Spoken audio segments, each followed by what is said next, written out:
Hi, good morning, everyone. Welcome to Office Hours, where we answer your questions 7 days a week. Alexander, let's jump into the first question. First question this morning is coming from Douglas Carmichael. I've been deciding between learning Unreal or Unity, but a friend of mine has shipped multiple titles on Unity and has deep experience with it and little with Unreal. If I learn Unity with him, could I easily transfer my skills over to Unreal? Go ahead, Jonas. You might be able to transfer basic skills like how do you set up mesh, how do you do 3D geometry, and how do you set up the different actors and things like that. But I'll be honest, I've not seen a lot of people using Unity for virtual production. And as soon as you're outside of the making a game that your friend is really good at, then you'll be basically on your own. And with Unreal Engine, there is so much information on YouTube talking all about, hey, this is how you get a camera in, this is how you do a key, this is how you get NDI in out.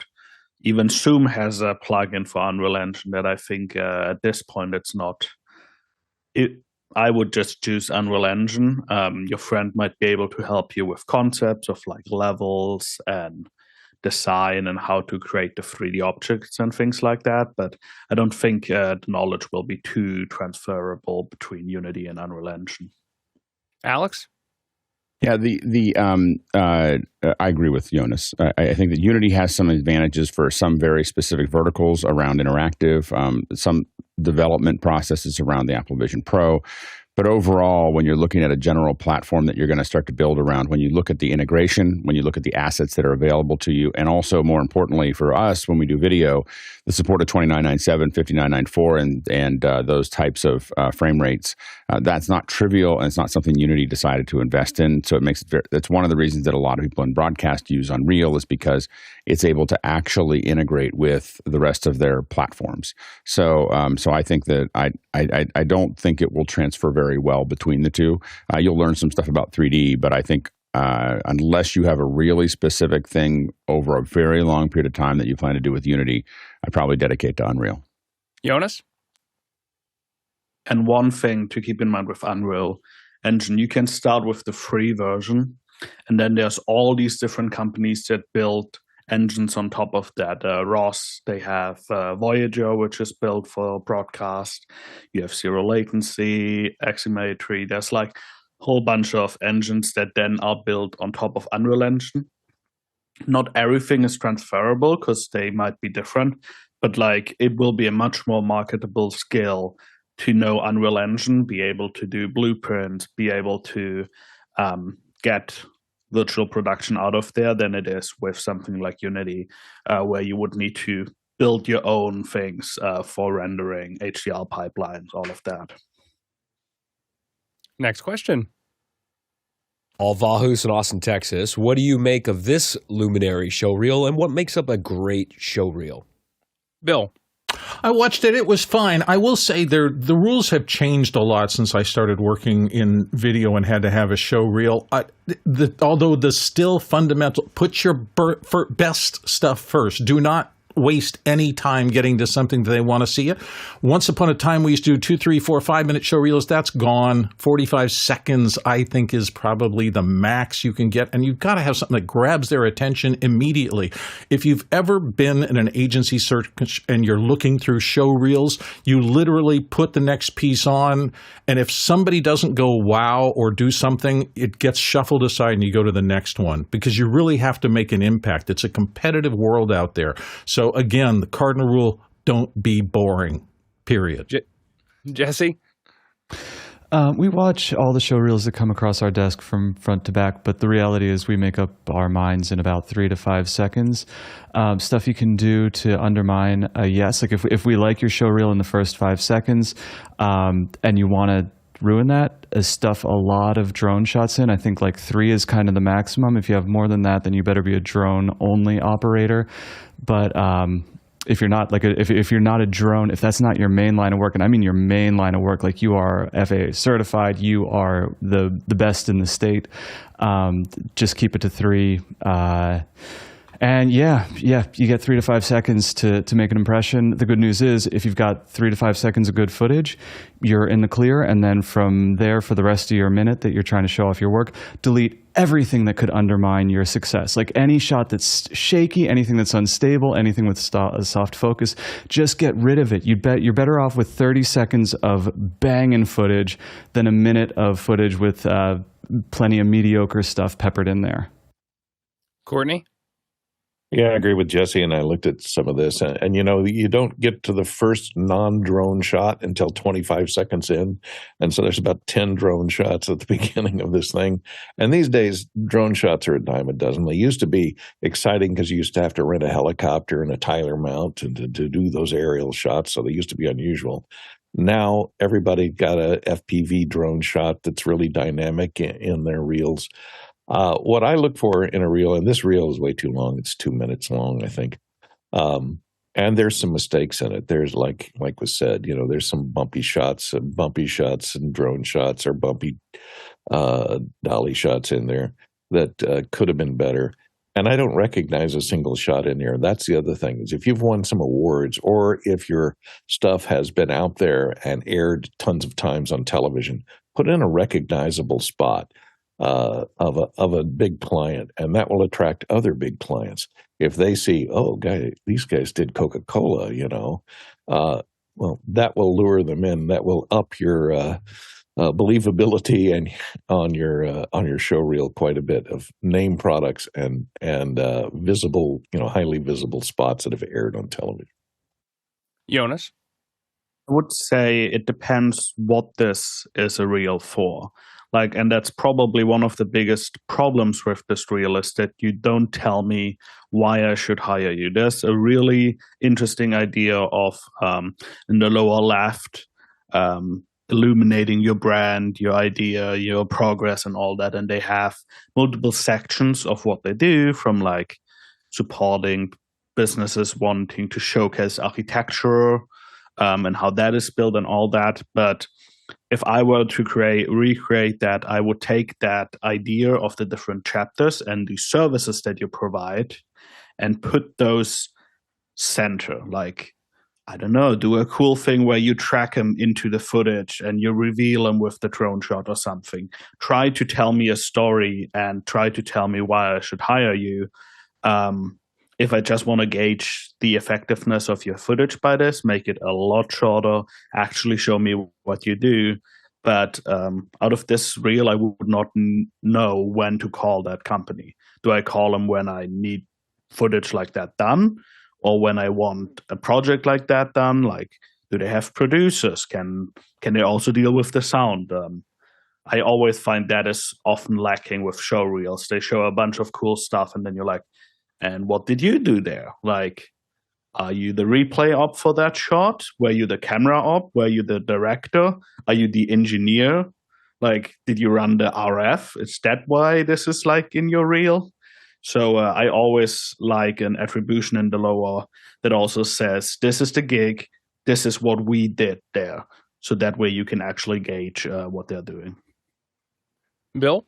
100% behind what Jonas just said. I have seen reels. I have been in reels that I produced a piece, and I asked that person to do one thing, and they pulled it and put it on their reel. And there's nothing that drives me crazier. You don't want to move from the category of being inexperienced but honest to dishonest, because there will nothing that'll burn your reputation more than claiming you can do the work that they're seeing on their screen, and then they hire you and you can't do it.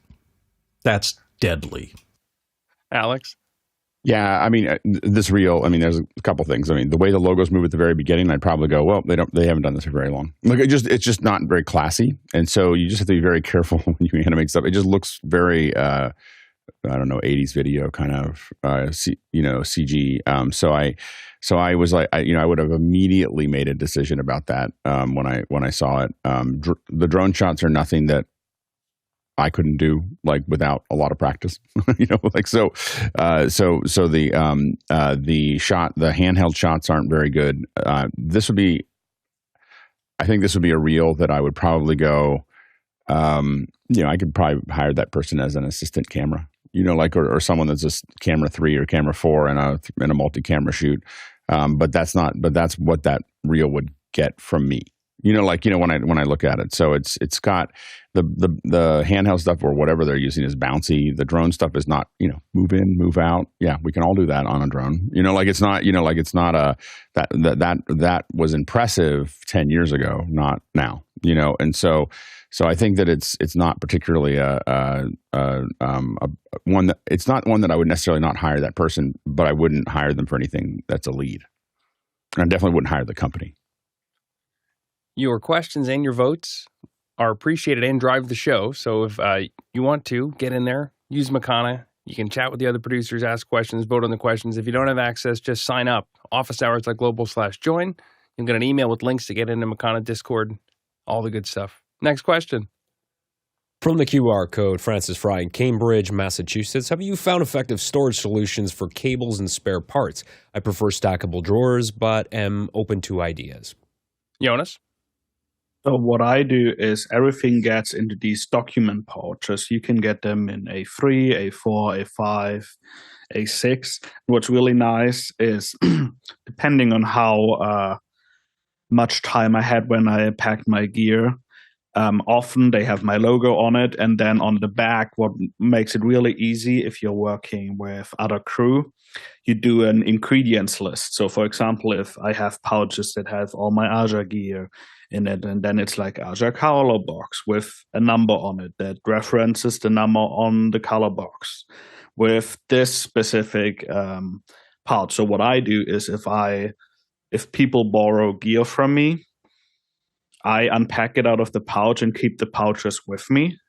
And at the end of the show, I can go to my engineering people or whoever I have there to support me or do it myself. And I have a stack of pouches and those need to be filled so I have all my gear back.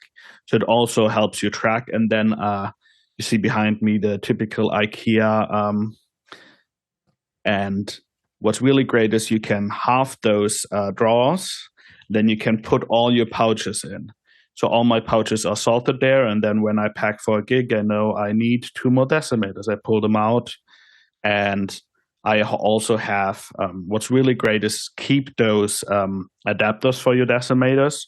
So if you fly to another country, you can just take out the European for me and put in the UK or the US one, because that is going to go miles if you don't have to scramble for an adapter.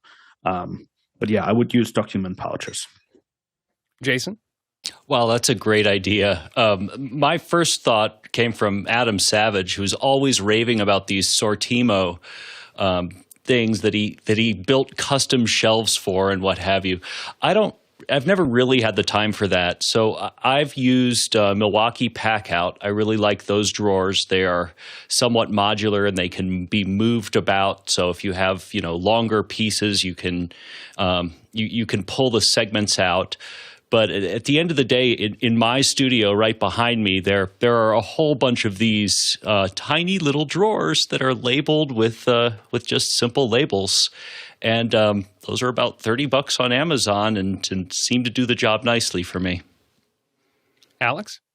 Yeah, for the stuff that I have in our offices and our warehouse and so on and so forth, I mean, there's a wide variety of things that we use to manage those things. Some of the things are closed. A lot of them, because we're going to them, one of the things that we have a lot of are things like these are Uline. I can't show them to you because they're all in my garage, but I have a garage full of these. So these are different kinds of bins that are there that I can pull out, and it's nice because they're not stackable, and that you can just grab those and pull something out and set it down in front of you where you have it, or pull it out and look at it, and you can store an enormous amount of gear in these, as far as lots of little bits and pieces, and they make them in all different sizes, and there's lots of things. Once you get into the Uline, once they start sending you the catalog, it gets pretty addicting. Anyway, the other one that we use for cables that are less than either, it depends on where your location is, whether it's 6 feet or 3 feet.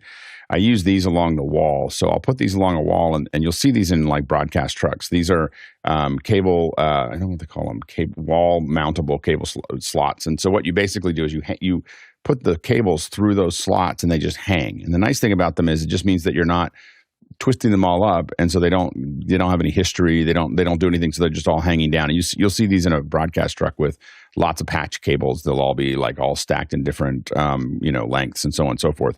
But it's nice because you can just go over and grab one. You don't have to unwrap it. You just kind of put it in. And again, those are typically 3 feet, maybe 6 feet, if depending on what you're doing. But we leave them kind of hanging out. And then one other way that we store a lot of stuff, or I've stored a lot of stuff, is pegboard.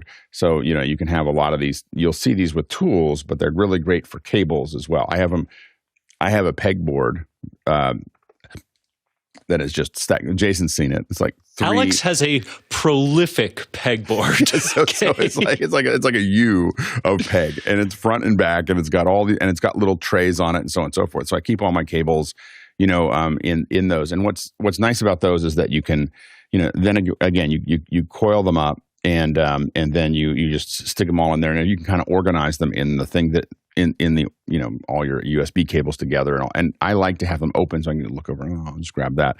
I found that I didn't like to pull things out of. I don't like to open up cases, especially ones that I don't like to go through stuff. I like to because a lot of times we're in the middle of a build. At the largest level, one of the things that we built, this probably what you don't need this, Francis, but what we did do, and I couldn't find the picture before this question came up, we built cable boats.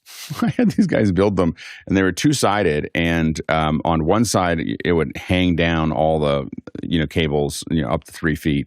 On the other side, they'd all be coiled up to about 25 feet, and then the long ones would be in these bins that were down below, and they were on big casters. And I had one for IT, one for audio, one for video. And so when we were doing a build, we could just drag them over and wrap them around you, so you didn't have to walk anywhere.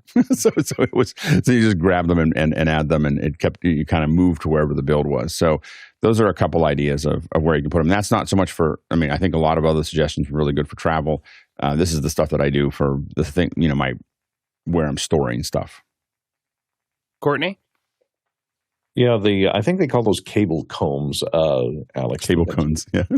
Combs that you store those cables on. The problem with those, and I have one of those upstairs in my shop to store patch cables on, and it's great for that because you can arrange them by length so that you can put the short ones over here. And the problem is the tines of those things are so long. You want to store at least 2 or 3 cables on each, and the problem is, I always want the cable that's 3 deep on there, and so you got to take 3 of them off to get to that inside cable. That drives me nuts. I found for travel though, thanks to the TSA, these transparent cosmetic bags, you can get them. They're all over the internet for travel because TSA requires everything to be traveling in a see-through pouch if you're going to carry the small bottles of stuff, and you put cables in there, and you can store things like small boxes, like the decimators in there. And I always store all the cables that are required to operate that small box in the pouch itself or in the case itself, so that case never goes anywhere without the cables that are required to run it, the power supply, any adapters that are required to adapt it to whatever you're going to plug it into, female to female, HDMI, something like that is going to handle whatever that is going to need. So that's another tip. As far as audio cables or cables that are looped into hanks, traveling in cases with them is always a problem, or AC cables. You'll work on a show where you'll have a big giant rolling case that's 6 feet by 4 feet that's loaded full of, weighs 1.5 tons, loaded full of AC distribution cables, and they're all stacked on top of each other, laid in there layer by layer. And you always need the one that's on the bottom, and you have to unload 400 feet of cable. So to get to the one that you want, and or to discover that the one you want is in another case, that's always the problem. So I like the organization of having pegboards inside of a case, or means of attaching each hank to the walls of the case with a strip of Velcro, or I've used chains for a long time, hardware chain that had a hook on the end of it. So you just bring the chain through the middle of the hank and you hook it to itself, and it'll hang nicely inside that case, and they'll stay loose and separated, and the hanks of cable will not get intertwined with each other, so that you're picking up one hank of cable and getting actually 1.5 hanks of cable because you've got another one. Not too dissimilar from what Alex mentioned. I'm also a big fan of these kind of 3-sided bins. Here's one that I have for just some dongles. pair that with the P-Touch Cube, Brother P-Touch Cube, or the Cube Plus, and then you can have everything nice and labeled. The thing that I really like about these bins specifically is that you can put them on rails, you can put them on louvers, and something will hook right here. You can put dividers in them. There's a whole system for these. I think they're called acro bins that allow you can start in one place, and then later when your situation changes, you can have a completely different approach and completely different idea to how you go about it. Next question. Scott Mueller in Germantown, New York, been noticing more time glitches during Zoom productions with a certain person lately. They happen in the same spots on several Zoom clients here, but not on the cloud recording. Is the issue on my end? Jonas? We found the cloud recording to be a bit more stable in situations where you might have jitter involved. I would be interested to know if you have access to the Zoom dashboard. For us, it's an integral part of like making sure that feeds sound and look the right way. Because what you can do is you can look in there, and it will tell you all the issues with specific participants. That being said, if you see it on multiple people, that does sound like an issue with you. But it could also totally be an issue of like peering between your provider and their provider and the Zoom cloud.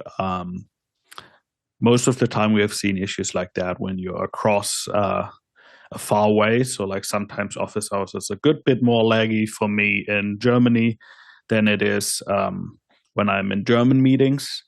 But I would look not only on your space for the issue, because I think that's where it's manifesting, but I would also look on their connectivity, have a look on the packet loss and the jitter, because those could both affect the sending, and then it could be on their problem, right, with them sending the wrong or not enough data, and then all of you would have the issue, and then Zoom Cloud Records might still get that data delivered a little later, maybe have larger buffers or something like that, because they can have larger buffers while the Zoom is optimized for low latency communication.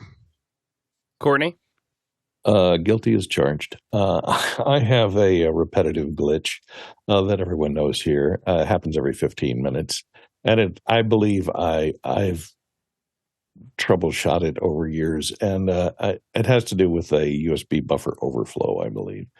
When it's getting a certain amount of data, after 15 minutes, that buffer will overflow and the video will lose sync for 4 or 5 frames until it resets, flushes the buffer and starts a new buffer. It's not a synchronized wraparound on that USB buffer overflow. So that could be what's happening on your end, and it's definitely what's happening on my end. So if you're seeing a glitch every 15 minutes or so, there's really nothing you can do about it other than getting the manufacturer of the hardware, the USB chipset, or sometimes it's part of the Southbridge or the part of the motherboard to rewrite their firmware code. Courtney, I just want to say that there is something you can do. You just get a I'm not going to get a Mac. No. I mean, there's nothing you can do. It's just nothing that you want to do. I have a Mac Mini right underneath this monitor, and it makes a perfectly good monitor stand, and it powers my little speaker here. Jason? How do I follow that? Okay, so yeah, my immediate thought is pairing agreements. If the hardware hasn't changed and it's fine in the cloud, pairing agreements between 2 ISPs could possibly be at fault. That's my best thought. Besides being wicked smart, the panel also apparently has a lot of fun. And if you're thinking, hey, I could do that, I'm a pretty smart person, we've got our new panelist meeting. That's tomorrow. It's going to be at 9 a.m. Pacific, noon Eastern. So if you would like to see what it takes to join the panel and see what it's all about, look out in Discord for that. Next question. This one's from me. I have MImolive configured to send program output via HDMI out of my M4 Mac Mini into the ATEM. The ATEM over USB goes into a Zoom computer so that everyone on the show can see when they're on camera, getting complaints that the colors are off. Alexander? You want to elaborate? I just wanted a to little provide more a little more context too, and I'm not surprised this is happening. Now, I can see people. The problem is people can see themselves. They know how they look in Zoom. I'm looking at my Apple Cinema display, and they look a certain way. When it goes out over HDMI into the ATEM, the colors are completely off. And of course, going over USB through the ATEM, we all know the issues with that. But I've messed around with some of the color profiles. I've made it better. The default Blackmagic HDMI color output is probably the worst color profile. So I went into display settings and I've experimented with some, and I ended up landing on the Adobe RGB profile, which is better, but it's still not perfect. So I'm not sure what else I can do. I don't even know if there's a way to build a custom color profile, but I've looked online and I know other people have complained about this. Alex? Are you do you see the difference when you look at the HDMI output from the switcher? Yeah, so I can see on my multi-view the colors look totally like saturated and just very off. Yeah, this could be. I mean, it could be an RGB versus YUV problem. It probably isn't though. That there's a. It does sound like a profile problem. I mean, remember that what profiles are LUTs. Like, so they're like, how are we going to output this, to the screen? There is a geeky way to do this, and it's not free. But if you want to give it a shot, what I've done in the past, you can take a spider. This is it's a color correction. Do you have a spider? I don't know if you have a spider or not, but I do not, but I can get one. If you have one, you take the output of that computer, you run it through the switcher, you put the spider on the monitor that's coming out of the switcher. So it's the computer with the switcher, the monitor out of the switcher, and then you hit it go. And what it's going to do is it's going to save a profile for that picture so that it looks accurate on that monitor. Now that could be so it's going to look at that. But what you're doing is you're color correcting the whole chain. Like it's accounting for the entire chain to get there. Now what would I do? I would tell them, hey, this is a confidence. It doesn't matter. Like that's how I would handle that's this. What just telling them like, this is a confidence feed, just so you know what's on there. And I would just tell them don't worry about the color. Or I just desaturate it somehow and just make it really desaturated. So it's obviously you're not trying. This is just the confidence out of the computer. If it looks it could be a distraction if it's nuclear colors, so you could desaturate it somehow. But I would just tell people not to worry about the color. But if you really want to go through it, that would be the first step I would probably take, is put a spider on the far end of that and color correct for the entire chain. Jonas? This is a common issue that we run into when you use an HDMI out of a consumer device like a Mac Mini or a computer. What I would do is I would try to get a professional output. And for example, what you can do is get something like this, the Ultra Studio Monitor 3G. Plugs into your Mac over Thunderbolt, $125. And then you get SDI and HDMI out. And I think Mimo is able to use that as an output. That way you have a professional output. That being said, while I agree that often you can tell people, hey, don't worry about this is your monitor, that's also trust you need to earn with them. And often when you have a virtual event and people have gone through all sorts of bad virtual events, often this is the little thing that doesn't put them at ease. So like I would still look into how you can fix this. Maybe you set up a second computer and you pull the NDI out of MImolive and send that into Zoom that way instead, so you don't do a whole trip through the hardware. That being said, that is also going to be totally delayed because you're like going through the GPU buffer into the ATEM, back through UVC. So that's also something to keep in mind. So I would make it small. And then I would also say maybe Tally is something that could help there. What we try to do for our speakers is brief them that as soon as you're here, you're going to be on air, have a great conversation. We'll take the cues from you. Like, you don't need to wait till you're seen on screen. That's all of our work. Like I said, that still requires some support and trust from the panelists, but that's how I would handle that. Next, I'm sorry, I was going to say actually the one that I've had the most success with is this one, the P3, this empty P3 display setting that's in there.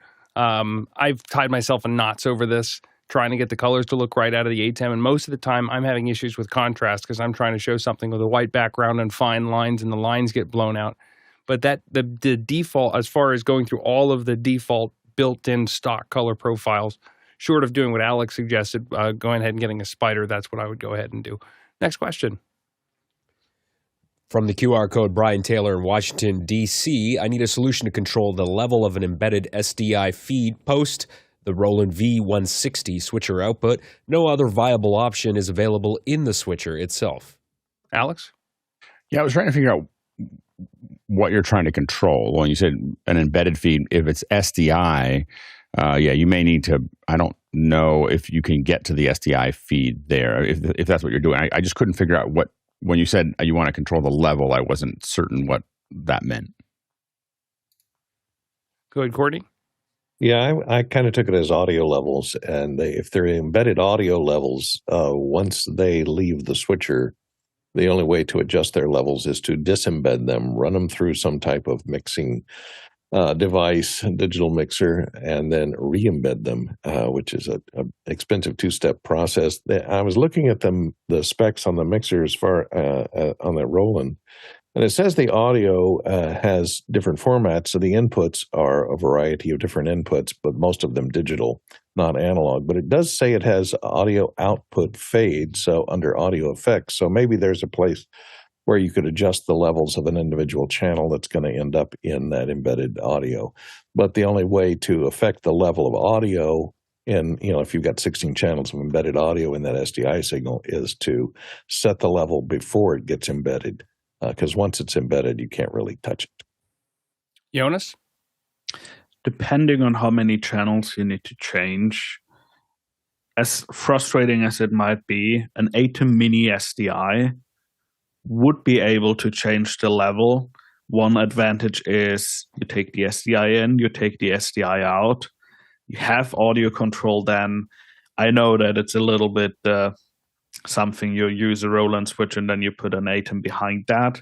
But that way you would also keep audio and video in sync, because if you would de-embed it and then embed it again, I would worry about that getting not synced. That being said, some frame syncs and some open gear cards can change the audio level when you're running it through it. But then we're talking about something that's way more expensive than an ATEM mini SDI. Jason?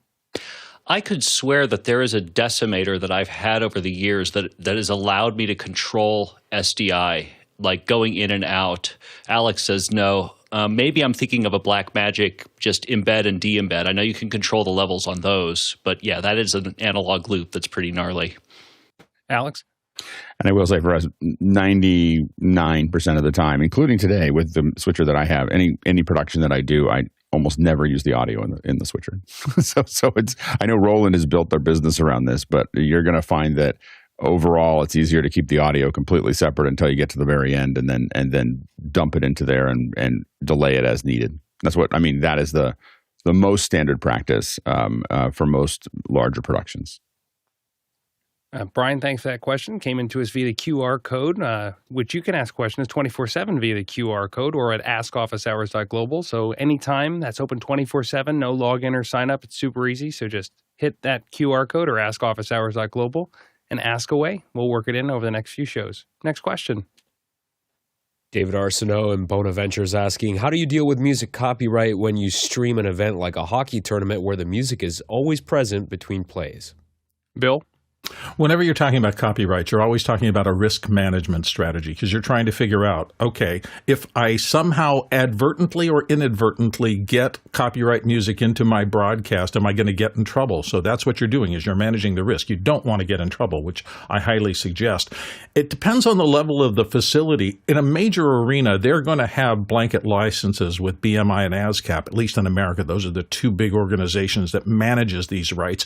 And if they have a blanket policy with them, you're good, because you're doing the arena's work and they have the license for it. You're probably okay.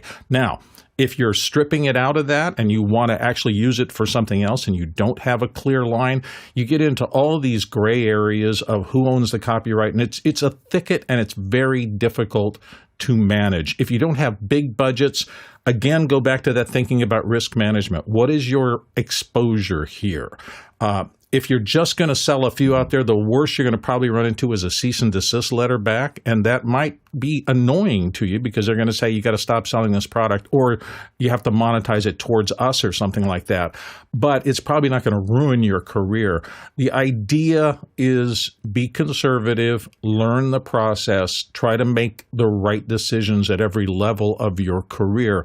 And when you do get into bigger projects, take it very seriously, because there are people who want to show a hockey thing in a movie and they will literally do ISOs and completely strip it out and negotiate for every single piece of music in that movie at the top level. It's very complex and very expensive. Alex?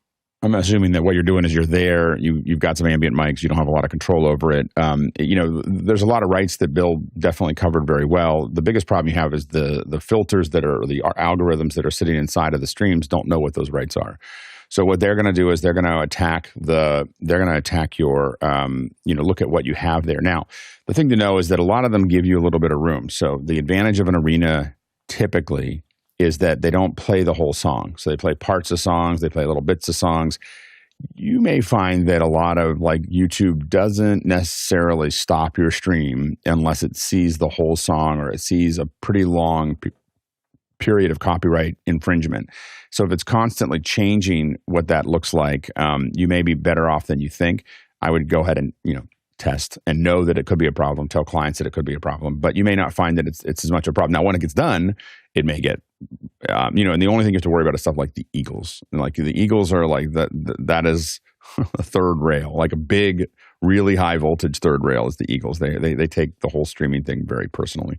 So we stay away from the Eagles. But outside of that, a lot of times you're going to find that you can stream a lot of the stuff, especially if it's ambient. Now, one way to handle it is if you have people talking during the event, then what you can do is you really want very directional mics.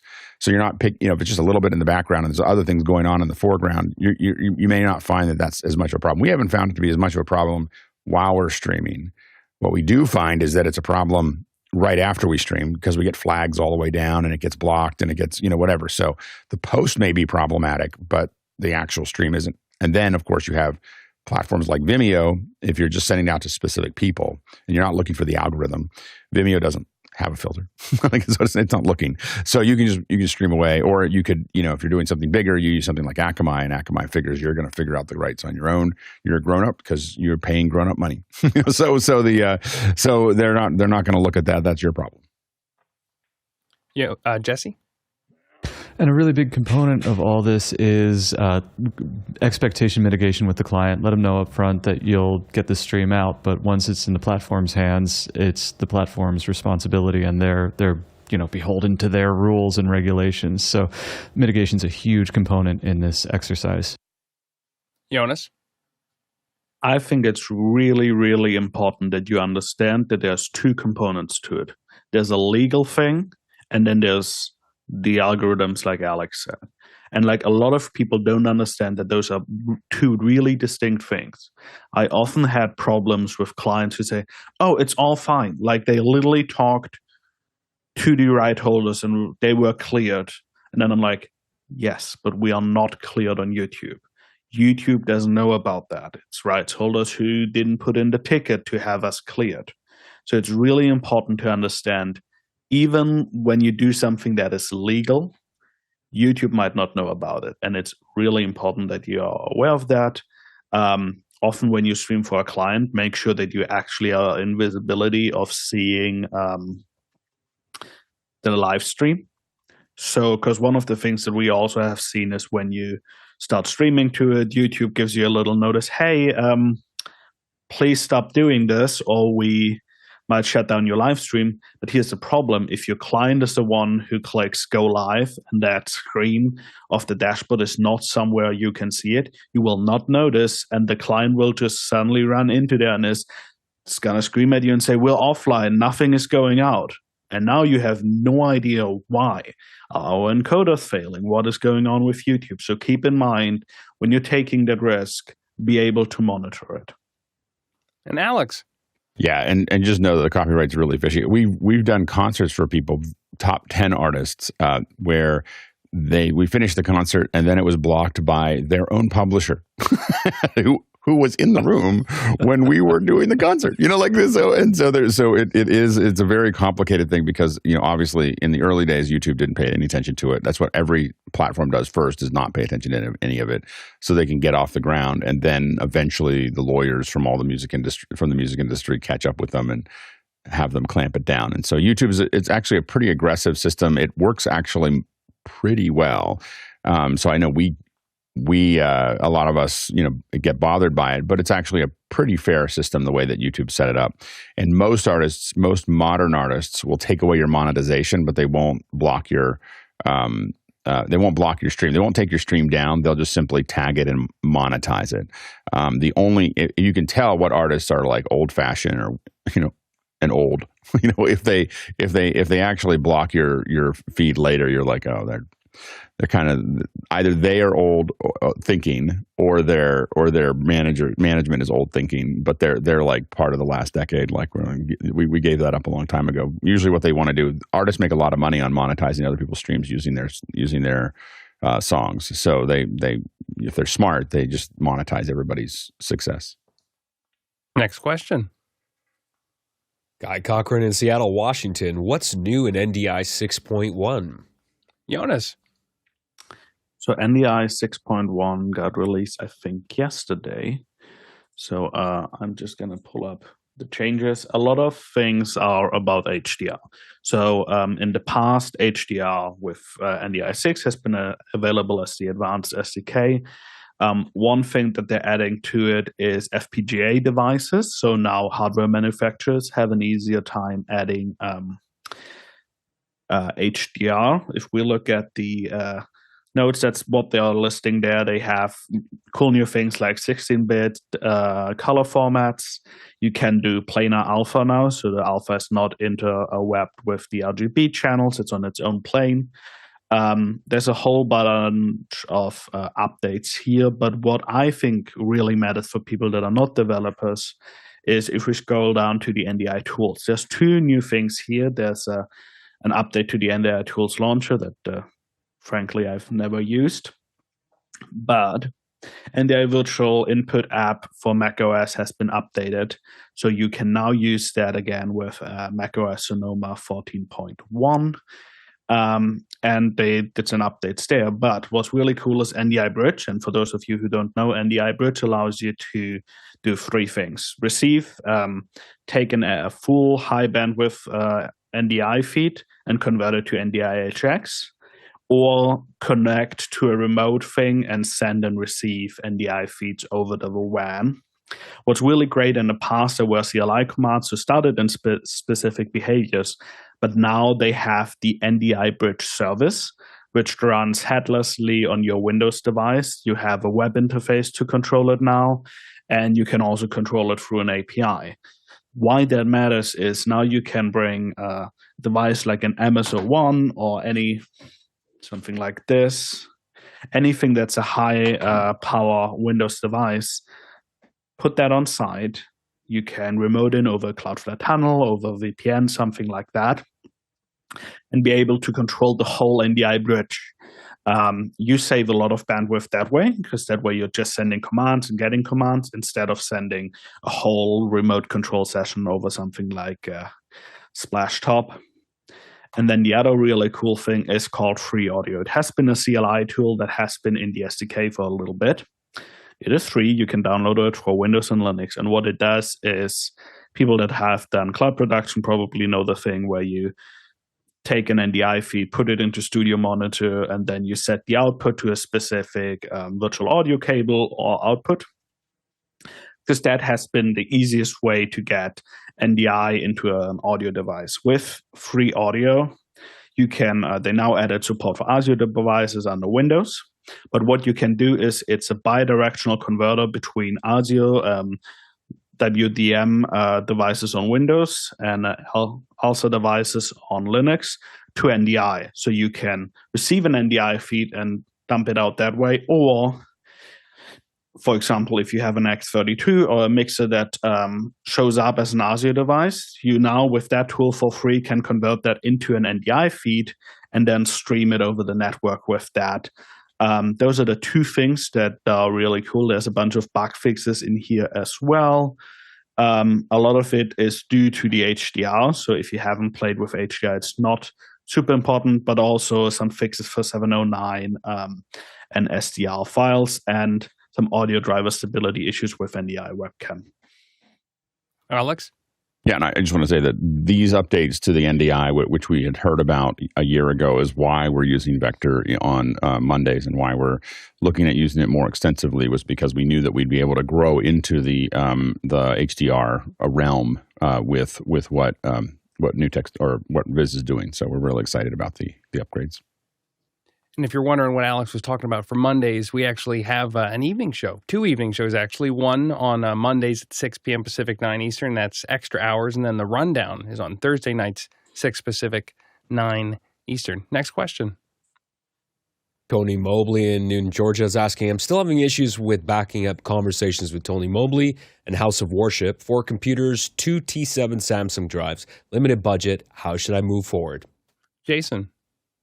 Tony, buddy, you are right on the cusp of having a full-time job just trying to back this data up. I think it is high time that you consider either a Synology NAS or a very, very good process by which you put things into very large cold storage. Anything other than those two is just going to become unmanageable. Harshid? Yeah, management and cost is always going to be important. I mean, for meantime, if you need to put stuff away, you have the cloud to your expense. At $9, you get 2 terabytes with the Google Cloud. If you're using Microsoft products, you have 1 terabyte. So if you do need to juggle stuff around until you are able to get that hardware device, that is a solution that might work for you. Bill? A problem I ran into in the first days when I was doing a lot of content and having to back it up was that I was way, way, way too strict about trying to back up every single thing, including things like render files and stuff like that, so that I could just open up the project instantly and re-edit.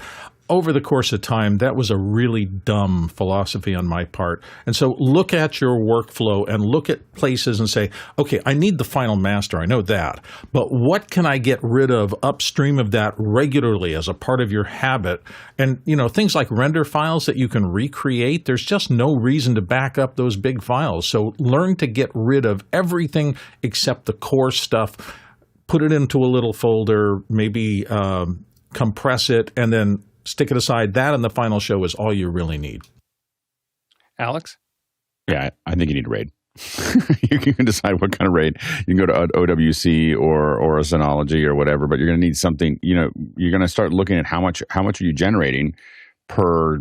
How much are you generating? And these RAIDs don't have to get super expensive. I mean, they're not cheap, but they're also not super expensive. You can get spinning drive and make them a RAID 5 or something like that. So one drive could fail if you wanted to, not if you wanted to, but you could have it fail as you go through that. But look at like a Pegasus or an OWC or something. You get the shell, you put something, you get probably looking for 30 plus terabytes of storage, and then you just let it sit there. And then you probably, if it really matters, start backing it up, and put it somewhere else. You can figure out how to do that. What we did is we had stuff on a RAID. The other thing that we did to back it up when you really don't have the resources, we had so much. We would generate 5 to 10 terabytes a week for a long time with Pixel Core, and so we couldn't afford to start putting those on online RAIDs.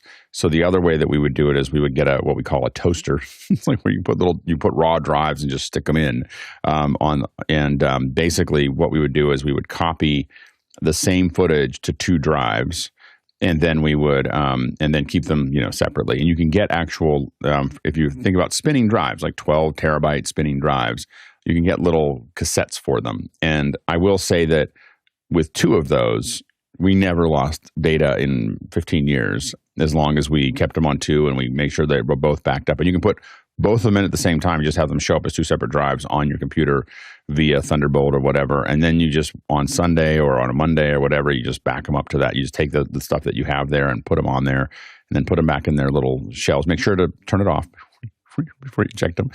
Anyway, so ask me how I know. So anyway, but that's a good way for raw storage. It's not very expensive. It'll cost you $500 for two of those drives. You can get there's always in the price point, there's always a knee where suddenly the cost per terabyte goes way up. And I think the knee is at about 12 terabytes right now, 12 terabyte drives. So you get 12 terabyte drives. That's your two T7s, that'll suck up the two T7s, and then it'll be sitting there for a long time. So if you just need a raw backup, just do it to two of them. And make sure that you keep them in a separate place, and you should be good. Next question. Fred Parr in Kent, Washington, just trying Spacecommz with a free account, not finding it very intuitive to set up. Any help on the easy way to get it set up and running? Maybe a quick walkthrough. Thanks. Jonas? I'm going to do a quick run through since we have about a minute. If only we had somebody who knew something about Spacecommz. Only. So great. So when you sign up, you won't have a space there, so you're going to create a space. I'm going to call this OH demo. You check if that's still available, then you create the space. And now what you can do is we set everything up as a group with groups. So you would create a group like this is for the client. This is where we're going to put our client producers on. Then we're going to create a group that is internal. That's all our salary people. And then I'm also going to create a group that is freelancers because we still want to have some separation. So now you have three groups. What you then can do is you create a channel, for example. You do production. Or you could do client, and then we're going to do let's say internal. So now we have those three channels. What you want to do is your client should be able to talk and listen to prod. Our internal team should be able to, this is where everybody talks. If the client needs to talk to us, they should be able to talk to us on client. Freelancers can listen to that because there might be important information there, but I don't really want them talking there. And then internal is just for our internal people. So now what I would do is I'm going to create myself a user. I'm going to have it suggest a password. Now it's going to give me these details. I'm going to copy them and put them somewhere so I can find them again. I'm going to close this. And now I can decide what group I'm in. I'm in the internal group. So now I would have all the access of the internal group. I can add a second person, for example, Takadi. And then I could decide this time he's only a freelancer. So now his experience would look different. Then you can, in those details, you get sent a link. You take that link and enter it here. You can now log in with your password. Important that this is the space password. And you need to be able to actually copy paste your password correctly. That would be helpful. Then we're going to check your credentials and you're going to be let in. Now you see I have those different PLs in here. If I change myself to freelancer, and then as soon as that is done, I can remove myself from internal. We're going to see that this is updating, and now I don't see the internal PL anymore. I can only listen to the client one. And then the last thing is, if I, for example, want to add a new talent, this is talent 1. I create a talent, and at that point, you should look at our docs on how to use our Zoom app with that, or you can just click here, open talent login. Now you can copy paste this link to your talent. They open it, and if I refresh this page, in here, then you decide who can talk to that, and then they would just show up as a panel, as a PL here. And since I didn't give it to freelancers, it doesn't show up here because it's all secure in that way. There you go. Only thing that is for everyone is chat, so you can put things here. Members, you see who is there. And if you have any more questions, feel free to ask them or ping me on Discord, and I'm happy to give you more of a run through. Hey, if you're enjoying Office Hours, there are a few ways you can help. You can like and subscribe to the channel on YouTube. You can donate, actually. We're a nonprofit, so if you go to officehours.global/donate, you can donate there, or you can volunteer. And we've got to sign up for that, too, at officehours.global/volunteer. Next question. Andre Dole in Berlin. Jonas, you mentioned on Discord that Zoom has great tools built in for testing packet loss, etc. Could you elaborate, please? Jonas? Yeah, so a while ago, and I'm going to put a link in the Mukana chat that also talks about that. A while ago, Zoom added this little feature that they somehow don't talk enough, if you ask me. That is the advanced diagnosis.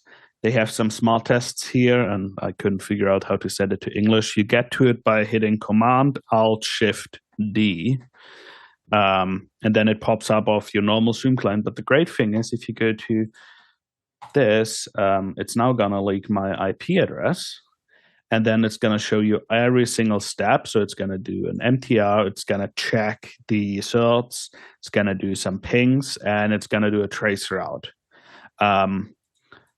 This is really neat. If you don't have any tools available, you can do pings, you can do packet loss and latency tests, and it's free. And anyone that uses Zoom already has it on there.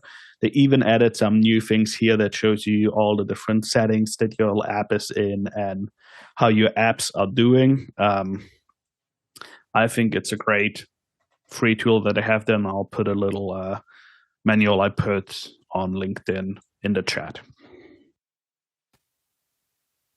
Let's sneak one more question in there. Jeff Simmons in St. Louis, Missouri. I've got some GMKTec G5 NUCs, as mentioned by Courtney previously, and love it. I'm considering getting a bit more powerful model next, but GMK's holiday sales are not honest, LOL. Any other bang for buck NUC recommendations? Courtney, any quick recommendations? I'd say just look at Minis Forum. That is a site that sells miniature PCs, and they make a lot of them in the Ryzen forms. And a whole lot of even gaming quality. It depends on what kind of more power you're looking for. You're not going to find them as small as that GMKTec Celeron units that I usually hold up here that I have running, because these are all quad-core Celerons. They're so tiny.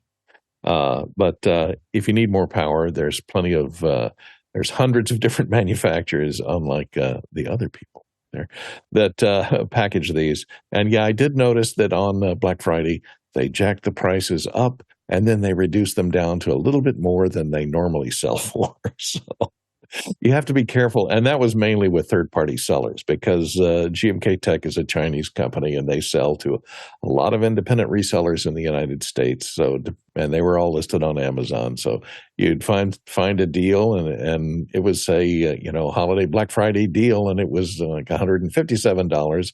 And you'd scroll down and you'd find another one that's $143. So $157 was too high. 143 for the one I just held up there is more. The N97 is a little more in line. Jonas? Gonna be real quick. I also recommend Minis Forum, just because one of the things we ran into is if you buy a random NUC off of Amazon, you test everything, you build it, and then it's gone 3 months later. So repeatability with NUCs is an issue. Minis Forum has been a good bit better with that. My favorite one, if you really need power, is the MS01, the Minis Forum 01. They also have an AMD one. The great thing is this even has a PCIe slot. So this has an NVIDIA GPU in it. And then you can also get it with a Decklink Duo 2. So now you have 4 SDI-ins. And they have 2 SFP slots. So if you want your really small own compute cluster, take those 2, buy a cheap DCA direct attach cable, wire them up, and now you have your own mini cloud. About $500 to $1,000. You can bring your own RAM, or you can order it with RAM and storage. And one more question. This one is from Ryan Thomas in Houston, Texas. I know it has been asked, but what do people use to diagram AV network setups? Lucid, Visio, etc. Go ahead, Jonas. I am going to give a shout out for H2R Gear. It is from John Barker, and it's my favorite tool to diagram anything. And the reason for that is a lot of people find it a little more restrictive just because what you do is you create your sources first. So what you do is you create your different things that you have. So for example, I have a Zoom room here. I have a Vector instance, I have a multi-view for EIC. This is, for example, what we do for office hours a little bit. One great thing for all of those that don't know, you can switch the top to bottom or left to right orientation here. So now you can do left to right or top to bottom. But the great thing is it's a great backup reminder what cables I need to bring. Because if I do an on-site plan with this, I say this is an HDMI, this is an SDI. If I try to connect it, it's like, nope, you're going to need a converter for that. And then I have a patch list here, which is really neat to quickly look at what I need to do. And then also a pack list. Often this isn't really used for me to pack, but for bigger on-site events, I've done huge plans in HR Gear. You often underestimate how many SDI, HDMI, and power cables you need. This will tell you, you need about 600 power cables. You can do length and all that. I like to not do length in it, so I can start graphing out everything really easily and quickly. And then I'm going to send this out to all my people, and it's really easy to be like, oh, this pin should go there. This should go there. So that is hands down my recommendation. It's not that expensive and really great to use if you need a little bit of a checkup to make sure that you packed everything right. Jason? Yeah, I've used them all over the years. I used to use Graphio. At one point, I even tried Illustrator, and that's crazy. Don't ever do that. Yeah, I will never. I don't think I'll ever move away from H2R Gear. John Barker has created a completely solid setup here, and the patch list is just absolutely perfect. So yeah, +1 on that. Alex? Yeah, I think John Barker's software, H2R Gear, is incredible. I have to admit, because I've been using it for so long, I still use OmniGraffle. It's kind of a Swiss Army knife for me. So I'm not just doing I am not just doing wire diagrams. My wire diagrams is a very simple one, but this is what they kind of look like when I build them in here. And this is a very simple one. I couldn't find one that I can show you that is more complicated, but this is how I kind of figure out what I'm doing there. But I also do things like this was the layout for NAB. so this was, like I, and I kind of lay it out on each one of these as a foot, so I kind of know what my sizes are and where things go. And so as a general drawing package, I use it for a lot, and I use it for diagramming things like this is how we're going to go to the internet, and this is how we're going to go. So it's not specific to wiring. It's specific to anything that I want to build kind of illustrative images for. And so as a general tool, it works well. Coming up on office hours, we've got our live-only shows this weekend, so got to be in Makana. It's members only. Saturdays are just 1 hour Q&A like the rest of the week. Sunday, though, is an introspection show, so we talk a little bit more philosophically. We chew on things for a little bit longer. It's really fun. I recommend it if you haven't tried it. A couple thank yous to our panel for being here today. It's a privilege to spend an hour getting smarter, and thank you all for being here, sharing your life experience. There's a small village that wakes up on the back end every single day, stays up late, gets up early all over the world, make the show run. So we appreciate you, and thank you to our producers for asking such great questions. We can't do the show without you, and we had so many today. We sent a bunch back to your Makana notes, so please come back and ask those again. If we had to go around and ask these questions in person today, the Tlaloc traversal would have taken us 29,000 miles. That's 47,000 kilometers, 230 million bananas for scale. All right, we'll see you in after hours. I don't think we really benefit from, like on the Tlaloc traversal, technically, if we take into account the distance between the answerers and the questioners, the number, I mean, especially when Jonas is in Germany. And that inflates pretty quickly. The number would be skewing our stats. Larger. I know. I've wondered about that. I think we needed to figure that out because it's the number would be much bigger. And The if you take the widest- Autobahn, it's even further. Well, the Autobahn. No, it's not further. It's faster. You've got about The information Autobahn. about 25,000 miles around the Earth. So if you think about it that way, yeah, we definitely hit that inflate pretty quickly. There's been a couple where we had people, like we had panelists all over the world, and I was like, oh, if we calculated this properly, this would be like 1,000,000 miles. So, yeah, so we got to figure that out. All right, see you guys. Cheers.